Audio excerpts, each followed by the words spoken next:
По право. Името ми е Черньо Пеев. Хората свикнали да ми казват Чернопеев. Христо. Май Ристо. Христо Чернопеев. Родил съм се в село Дерманци, Плевенски окръг, през юли 1866 година. Учих трикласно училище в Плевен.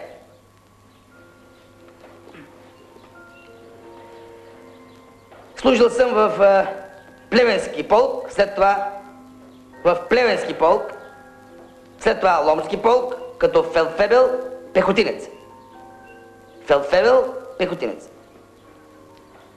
Борис Арафов служише тогава в Ломски полк в 1895 година. Та аз от него научих подробности по македонския въпрос. И тогава именно същински се заинтересувах. Изпратихме тогава едно прошение до комитета в София. Да ви го съобщя. В последните месеци, като чета вестници и срещам в тях, че в бедната Македония ставали такива ужаси, от които се покъртва на човека сърцето до дълбочината на гърдите и го кара да презре всичко тука. Да остави баща, да остави майка, жена, деца, топла храна, гореща соба, всички земни блага, за да се завтече на помощ на тази злощастна страна. Възможно ли е човек да остане хладнокръвен към този народ, оставен от съдбата?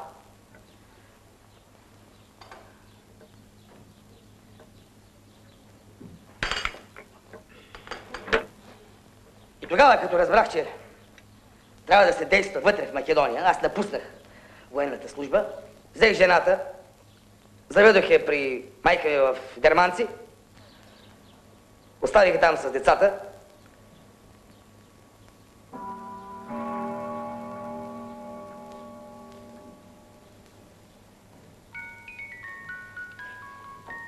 Кога зафанах да си ги пишам спомените, я подирих керката на бай Ристо, Станка Чернопеева.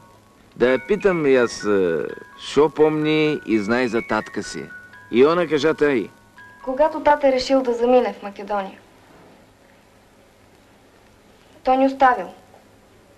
Мама и нас, децата в село Дерманци, Луковицко. При баба и при Чичо. Мама останала с 4 деца на ръце. Най-големият ми брат е бил на 6 години, а най-малкото и дете, аз, съм била на 40 дена. Това не го пишете.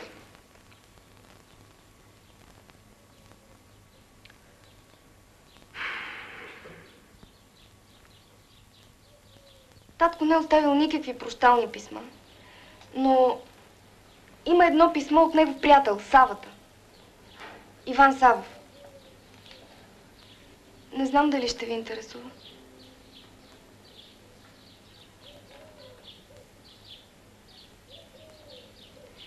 Той също като татко е бил в София, чакал да го изпратят в Македония. Ето в него той е писал така. Поздравявам всички наши съмишленици и понеже не можах да се срещна с всички и да направя последно целувание, то аз, вместо моите другари, аз целувам тази бяла книга и моля моите другари да целунат и те същото място. Дето и аз. Това място е горе, дето има кръст заграден. Отивам, братя. Целувнете този кръст. Нека отида, братя. И аз да смажа на едного главата. Нима в мене няма мъжка сила. Нима съм роден на този свят само очите ми светлина да гледат. Боже, Създателю на всички земни и небесни твари, дай ми сили, че като дишам навън, да изтровя цялото това гнило семе и да посадя вековната свобода. Да оставя потомство, да се радва и весели. И който обича свободата, нека каже със сладки думи: Бог да прости другаря наш.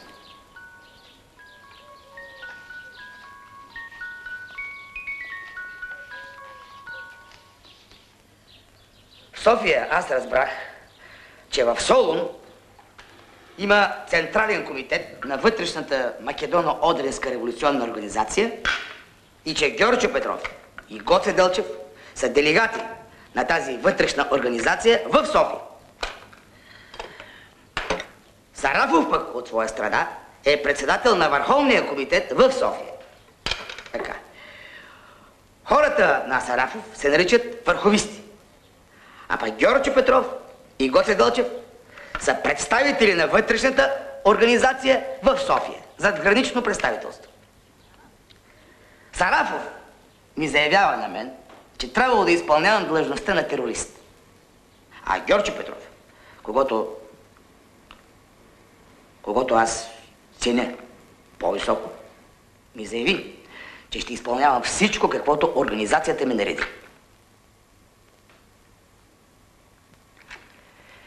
И с паспорт заминах за Солун през Сърбия.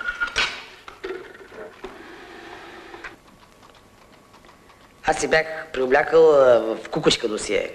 Все едно, че съм работник, който отива на афионите. Цялото село ми се смя. Каков работник си ти с тия бели ръце и с тия бели гърди? Сложих аз аскерските дрехи, дадоха ми една пушка тип ГРА и вечерта се срещнахме с четата. Да поясня. Ами, ето го селото. Два пътя от селото излизат. Единия път отива към съседното село, а другия път минава край гробищата. Тръгваме с момчето край гробищата и по едно време, както си вървим, то започна да издава едни много особени звучи, все едно, че мучи. Аз не съм страхлив човек и не вярвам в привидения. И си мисля по едно време, това момче не е за комита. Щом вижда разни вампири, разни самодиви. И тък му си мисля, аз така за момчето, изведнъж се чувате и други звуци, подобни на тия. И разбирам аз, че това е условен знак. И изведнъж гробовете възкръснаха и се изправиха четници.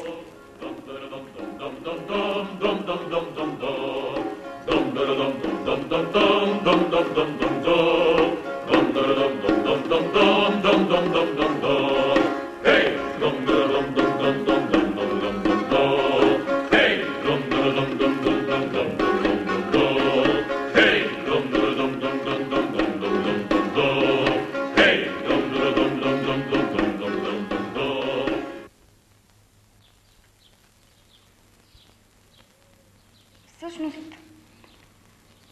на мен най-силният ми спомен от моя баща са неговите изпращания. На сутринта, преди татко да замине, моята майка си взимаше с Богом с него и после отиваше на полето да работи с по-голямата ми сестра. Аз си спомням баба ми.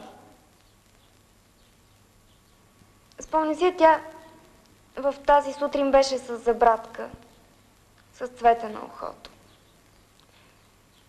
И шета из кухнята, така, бързо насам натам. Приготвила за татко баница, заклала му пиле, И докато те стоят на масата, баба нищо не хапва. Само стои и го гледа. И го подканва от време на време. После тръгваме.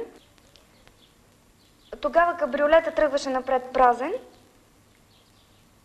След него вървят баба и тате. И най-отзад ние, децата. Баба все го милва тата и му се усмихва. И така го пита, постоянно така ви каже.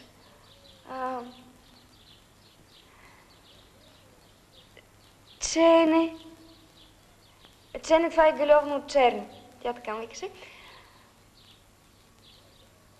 Чене, шелите мама види още един път. А пък татко, така. Щеш, мале? Щеш. Ти си ми юнак, ти ще ме дочакаш. И всъщност по изпращането е това. Обаче връщането е много тъжно, защото моята баба вече не може да ходи. Тя почти се е стоварила върху нас и ние почти я мъкнем. Някак си я дотътряме до вкъщи и в момента, в който тя прекрачва къщата и казва, че ти ще ме, мама, умориш, ляга на едно легло. Тя така след всяко идване на баща ми по 3-4 дена нито пиеше, нито ядеше нещо, нито говореше с някого. Извинете за момент. Извинете.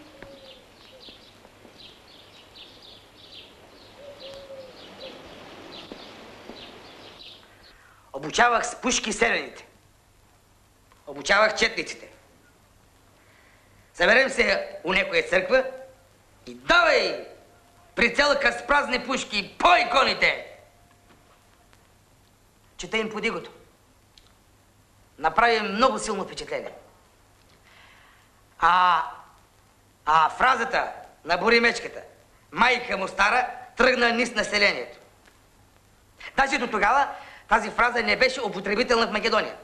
Майка му стара! Един ден бай Ристо ми заповеда да му донесем малце кисело млеко. Арно, по-нашему йогурт.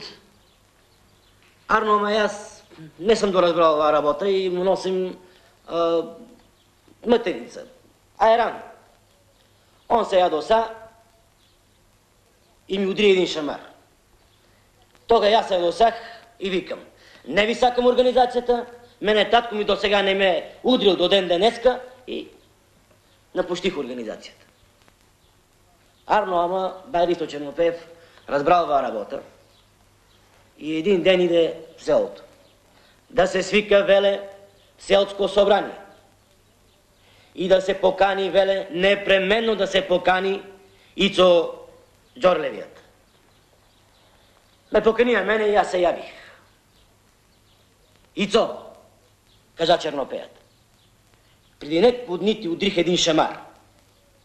Признавам, оти не съм сторил правилно, оти аз бех много изморен и со голем огин у главата. Признавам, не съм сторил правилно и ти предлагам да ми удриш и на мене сега 2 шамара и да го свършиме въпроса. И аз се замаих и така се замаих и се наслаждаваха очите ми, бея со сълзи налети. И викам, не, никогише аз нема да удри мојот војвода. Не, никогише аз нема да дигнем ръка на мојот војвода. И се прегърнаме со бай Ристо Чернопеев и това беше. Боя през село Баялци. Осъмваме за ранта. Обградени от всякъде. Ето го селото, четата беше вече 13 души. Спим в 3 къщи. Тука, от тая страна, е Баир. Не може да се атакува. От тая страна е поле и лозя. И тогава аз давам заповед да излезе четата на открито. И излезе на открито. Давам заповед атака, разбиваме заслоната, минаваме през редовете им и залягаме в открито поле в гръб. Обаче полето пусто. Всичко се вижда. Сняг. Преместваме се в лозята и започва престрелка. 14 часа престрелка. 14 часа трая престрелката. Вашите жертви? 7 момчета загинаха още при атаката. 2 момчета бяха ранени, тежко ранени. Едното от тях, Стефан Стойчев, се казваше, беше тежко ранен. Дълго време го носихме с нас. По едно време го оставихме. Намират го турците, лекуват го, осъждат го на 101 година затвор и сега чухме, че по амнистията бил пуснат.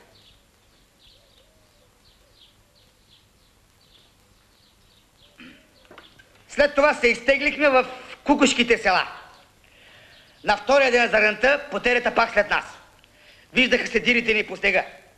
Чак на третия ден успяхме да се измъкнем. След което аз заминах за България, защото нямахме оръжие. Пък и турците бяха по следите ни. А за семейството си видяхте ли си тогава?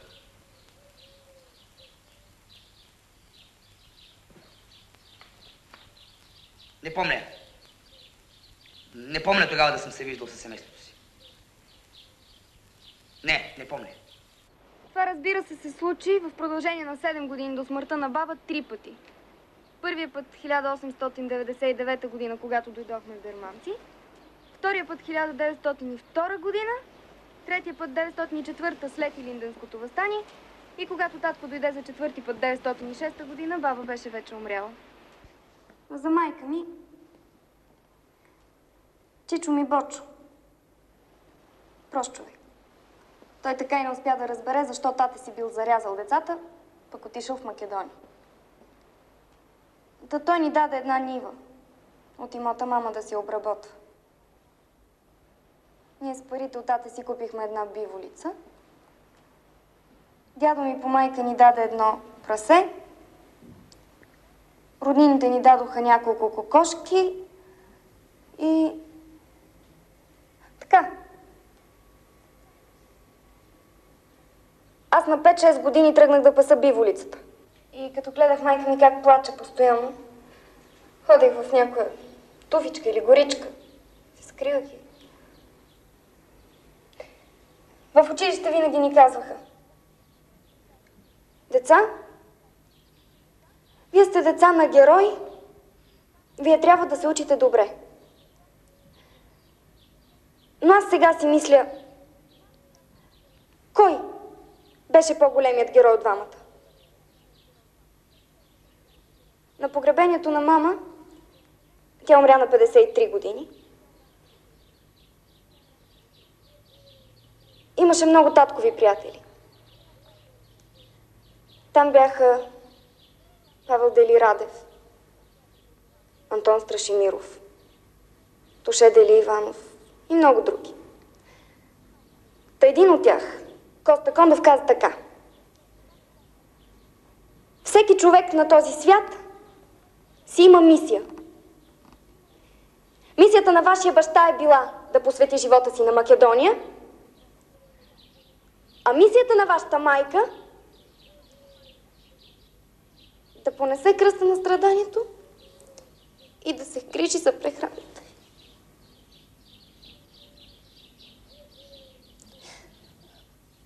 Трябва да сте горди с вашите родители.